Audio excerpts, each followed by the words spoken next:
Hello，大家好，我係 Erica。我喺2025年4月加入意識重塑體系嘅。咁點解會加入呢個體系咧？就係因為我咧之前咧就有2次嘅創業失敗。咁咁啱咧喺2025年嘅時間咧，我就賣咗我之前嘅公司。咁但係就好想再創業喎。咁但係因為呢2次嘅創業失敗咧，令到我就有卻步。咁我就諗緊啊，究竟做定唔做咧？我又覺得想做啲嘢，但係又好擔心，即係驚再一次失敗。咁機緣巧合嘅底下咧，我就見到 Miss Carrie 嘅廣告啦，咁我就所以選擇咗加入呢一個意識重塑體系嘅。其實喺加入意識重塑體系之前咧，我都有好多唔同嘅 idea，有好多嘢想做，咁好雜亂個 idea，好似好零碎啊，咁就唔知想做乜嘢好。咁透過3-4次嘅諮詢之後咧，咁我就立定咗目標啦，就知道我想做乜嘢，咁就決定咗開一間茶飲店，叫做調茶師嘅。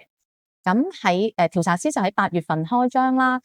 咁由4月份同 Miss Carrie 做諮詢之後，咁一路至到我8月真正開店，中間咧其實我每個月都有做意識重塑同埋諮詢啦。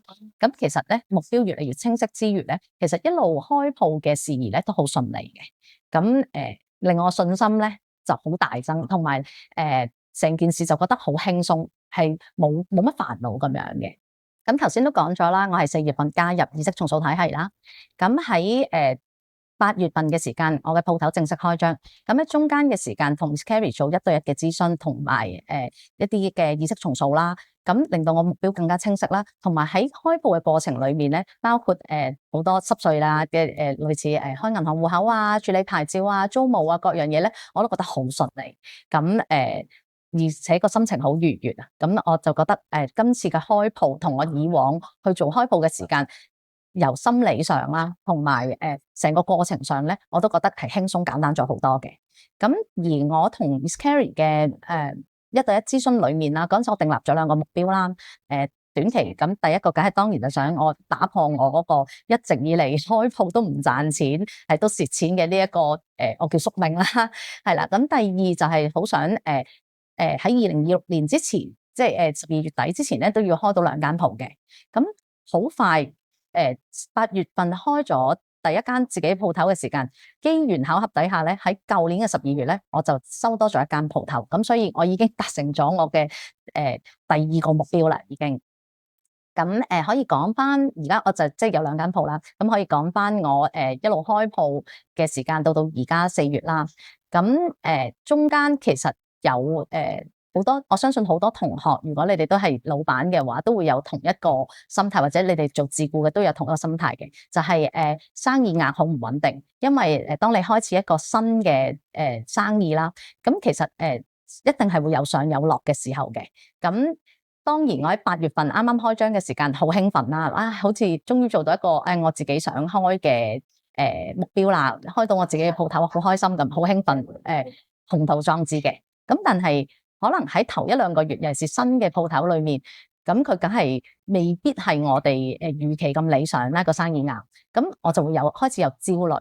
咁但係中間一有焦慮嘅時間，咁我就會有問 Miss Carrie 啦，咁就去做輔導啦。咁其實 Miss Carrie 除咗係意識重塑嘅導師之外，佢都係好多嘅企業裏面嘅顧問嚟嘅。咁所以喺營運上面，佢都俾咗好多意見我。咁當中咁我喺裏面每一次唔同嘅諮詢裏面，我都睇清楚自己喺嗰個時段裏面有啲咩問題，係啦。咁變咗我就有逐步去改善啦。咁尤其是我覺得我自己最睇到最大嘅顯著嘅改變咧，就係喺12月份。其實因為由我開張8月到12月嘅時間，每一個月我都有大約10% 嘅增長嘅嗰陣時個生意額。咁但係去到1月份咧，可能過咗一啲大嘅節日啦，咁變咗咧生意額咧係有啲下跌嘅。咁下跌翻10% 又多。咁我嗰陣時開始就有啲焦慮啦，我就會諗緊，係咪嚟緊咧？其實就係咁咧，冇節日就係會咁樣有問題嘅咧。即係喺啲靜嘅季節，係咪就係會咁咧？咁我就有好多擔心，係咪即係我生意就會嚟緊就係咁樣唔上升啊？唔得㗎喎咁樣。咁當然我有揾 Miss Carrie 去求助啦，去諮詢啦。咁Miss Carrie 亦睇到我嘅問題所在啦。咁所以我哋嗰個諮詢係2月份做嘅。咁喺2月我開始咗做呢一個練習啦，有啲針對性嘅練習去做啦。做完之後，其實1個禮拜度，我已經見到明顯有唔同嘅效果㗎啦。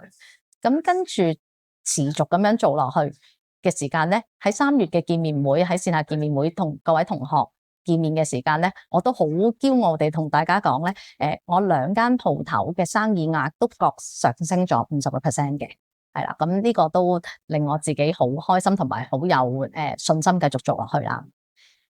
咁到而家啦，其實我加入咗意識重塑咧，都已經啱啱好1年嘅時間啦。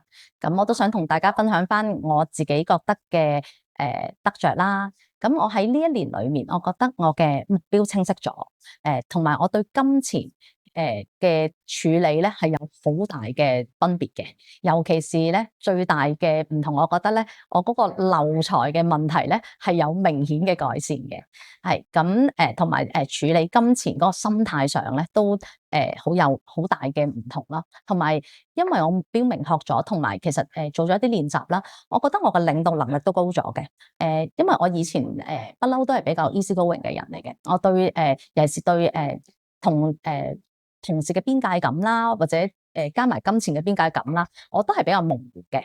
我都覺得可以係大家好似朋友啊咁樣就 OK 噶啦。所謂就係叫做冇老闆嘅唔會擺老闆款啦咁。但係其實喺管理上面咧，呢個都其中係一個好大嘅問題嚟嘅。